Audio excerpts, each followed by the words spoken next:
Salam uşaqlar, bu videoda 6-cı səhifəni işləməyə başlayacağıq. Vaxt itirmədən 47-ci suala başlayaq. 47-ci sualda deyir ki, hansı element 3 atomlu bəsit maddə əmələ gətirir? Bu C bəndinə uyğun gəlir. Oksigen elementi. Oksigen elementi ozon adlı maddə əmələ gətirir. Bunun da formulası O3-dür. Digərləri fosfor P4 formulalı, yod I2, xlor 2, azotda N2 formulalı maddələr əmələ gətirir. Artıq sizə aydın oldu ki, 48-ci sualda da 4 atomlu bəsit maddə ağ fosfora aid olacaq, yəni P4. Daha sonra 49-cu sualda qarşılığı müəyyən edin. C bəndi hava qarışıqlara aiddir. Çünki havanın tərkibində oksigen, azot və digər qazlar var.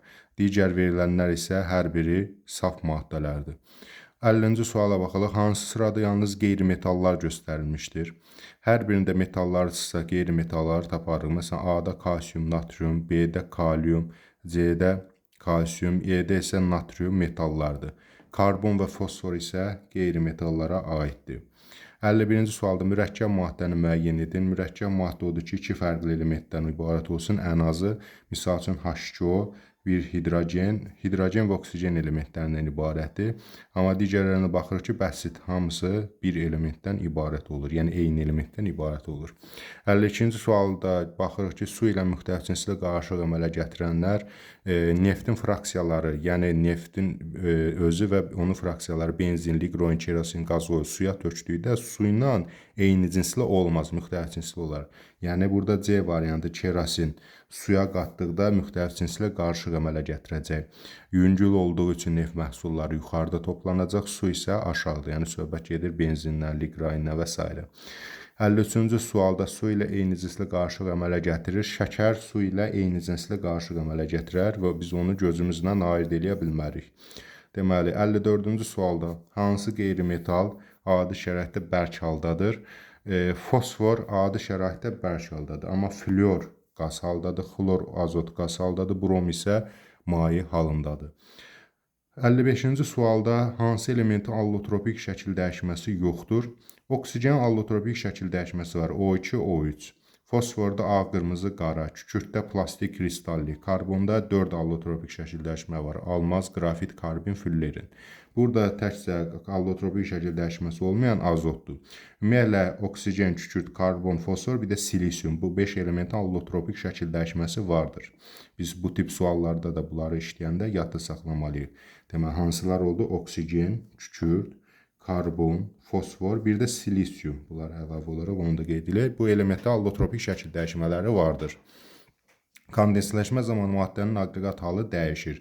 Kondensləşmə yalnız da burada ikiyə uyğun gəlir. Qazdan mayeyə, misal üçün yağışın yağması üçün yerdən buxarlanan su, yəni qaz halında olan su göydə soyuyur və mayeyə çevrilir. Maye halda da yağış kimi yağır. Burada yalnızca 2 doğru cavab B variantına uyğun gəlir. Hansı ifadələr qeyri-metalların xarakterik fiziki xassələrinə aiddir? Qeyri-metallar elektrik keçirtmirlər, bəli. İstiliyi də zəif keçirdirlər həmçinin.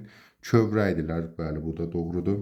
Amma istiliyi yaxşı keçirdən metallardır. Metal parıltısı da yine metallar. 2-4 metallara aiddir. 1-3 isə qeyri-metallara E variantına uyğun gələcək. Hansı maddələrin 10 dərəcə, 60 dərəcədə temperatur intervalında aqreqat halı dəyişmir? 10-dan 60-ı cədvəldə uyğun yerlərə qoyaram. Əgər bunların hər hansı birinin arasına düşsə, məsələn, ərimə temperaturu, qaynama temperaturu, onda aqreqat halı dəyişəcək. Yəni, ərimədə bərkdən mayeyə keçəcək, qaynamada mayədən qaza keçəcək. Əgər bura uyğun gəlməzsə, ikisinin arasına və yaxud da ikisi də sol tərəfə, ikisi də qaynamadan sağ tərəfə düşürsə, deməli, aqreqat halı dəyişmir. Görürük ki, 10 müsbət 40-dan solda yerləşir. Müsbət 10 burada yerləşir.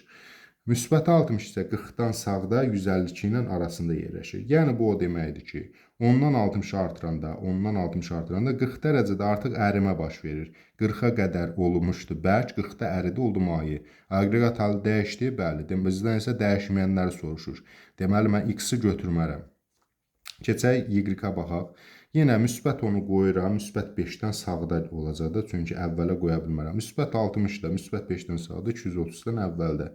Müsbət 10, müsbət 60, 5 ilə 230 arasında yerləşir. Deməli, əvvəl də maye olub, sonra da maye olub. İkisinin arasındadır. Burada aqreqat hal dəyişmir. Mən Y-ə müsbət qoyuram, bunu götürəcəm.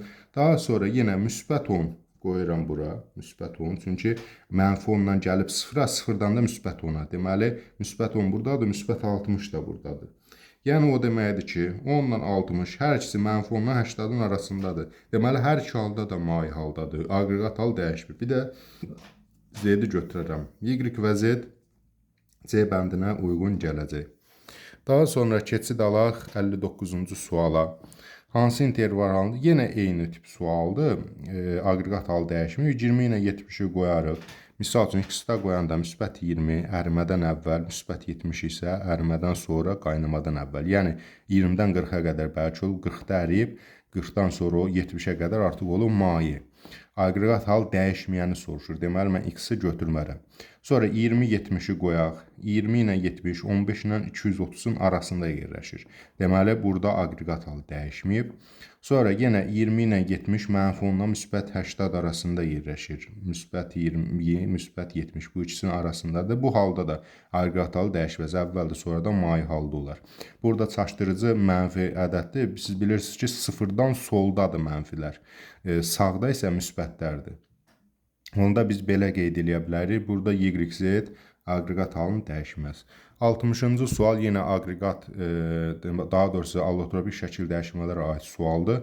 Deməli, x, y hansı elementlər ola bilər? X-in allotropik şəkil dəyişməsi var, y-də yoxdur. Baxıb görürük ki, metallarda mehr allotropik şəkil dəyişmədən söhbət edə bilməz. Burada xromdur, alüminiumdur. Bunları çıxırıq. Həmçinin Y variantında xrom çıxırıq. Burada azot var. Görürsünüz, azotun şəkil dəyişməsi olmaz. Deməli, D variantı kükürt, fosfor, oksigen hər üçünün allotropik şəkil dəyişməsi var. Bayaq qeyd elədi hansı elementlərdə olar. Digər artıq D bəndi olduğu məlumdur. Digər tərəfə də baxaq. Allotropik şəkil dəyişməsi olmayan. Bəli, həqiqətən də alüminiumda, xromda yoxdur, azotda da yoxdur. Sonra keçir 61-ci sual. Bu dəfə X-in allotropik şəkil dəyişməsi yoxdur. Y-də isə vardır. Baxıb görürük ki, oksigende var, ona görə bunu götürmərəm. Fosforda var, fosfor var.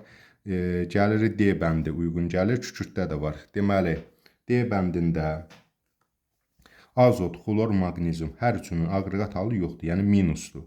Bəs indi sağ tərəfə, Y tərəfə baxaq, oksigen, fosfor, karbon hər üçündə də aqreqat halı şəkil dəyişməsi var, plus. Deməli, 61 D variantına uyğun gəlir.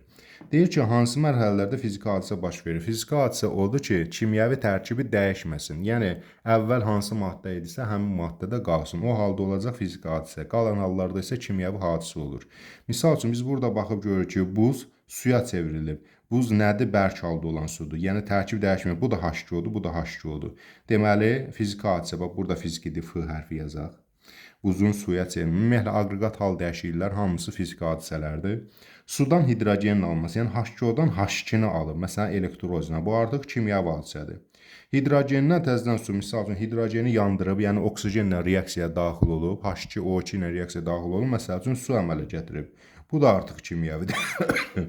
Su isə su buxarına çevrilməsi, yəni maye suyun su buxarına çevrilməsi yenə aqreqat hal dəyişikliyidir, bu da fizikidir. O halda fiziki hadisələr hansılardır? Birinci ilə dördüncü uyğun gəlir B bəndinə. Sonra A maddəsi B ilə, bax burada görürsünüz ki, A, B maddələri var, aqreqat halı verilib, ayrılma üsulu verilib. Burada aqreqat halına ayrılma üsulu A-da bilinmir. İndi deyir ki, A maddəsi B ilə, A ilə B, müxtəlifcəsinə qarşılıq əmələ gətirirsə, X və Y-i müəyyən edin. Biz burada görürük ki, B maddəsi maye haldadır. Amma A maddəsinin aqreqat halı bilinmir. İndi X-in yerinə aqreqat halını qoyacağım, ayrılma üsuluna baxacağım. Misal üçün, X-də deyir bərk. Bərk maye olsaydı, baxı burada deyir müxtəlif cinsli. Misal üçün, biz onun yerinə qoya bilərdik qum, su. Onda nə ilə ayırardıq? Süzmə ilə. Ayırıcı qıf burada səhv verilib. A bəndi getdi. Və yaxud da qaz. Qaz maye halda olsaydı, əslinə qalsa burada tam düzgün verilməyib, sualın quruluşunda müəyyən qədər səhv var, amma burada nəzərdə tutduğu başqa şeydir deyə mən çox təfərrüatını verməyəcəm. Misal üçün, distillə qurğusu ilə müəyyən, belə deyək də, tək maye qarşıdır. İndi yeni ədəbiyyatlarda, yeni dərsliklərdə o var. Amma ümumilikdə götürsək, B bəndi uyğun gəlməz, yəni burada nəzərdə tutulan fikrə. C bəndi bərk və buxarlandırma, yəni bərk maye müxtəlif cinslidir, eyni cinsi demir. Bərk maye misal üçün yenə qum, su. Axı qum, su müxtəlif cinsli olanda buxarlandırma yox, süzmə ilə ayırdı onlar. Sonra keçirik maye. Yəni bura qoyuram maye, bura qoyuram ayırıcı qıf. Görüm uyğun gələcək. Maye, müxtəlif cinsli və burada müxtəlif cinslini yadda saxlamalıyıq. Maye müxtəlif cinsli olduqda, misal üçün yağ və su. Yağla suyun ayrımı üsulu, bəli, ayırıcı qıfdır. Ayırıcı qıf bax belə bir qurğudur. Mən əvvəlki səhifələrdə də çəkmişdim və altında krant var. Məsələn, biz ona yağ-su qarışımını töksək, sıxlığı az olan yuxarı, yağ yəni yuxarı, sıxlığı çox olan, yəni su aşağı olacaq. Və krantı açdıqda əvvəlcə su boşalacaq damcı-damcı digər qaba. Bu yağda yavaş-yavaş o damcıladıqca yağ da gəlirdi aşağı. Gəlib yağ su sərhəddi bura kranta çatanda krantı tez bağlayıram.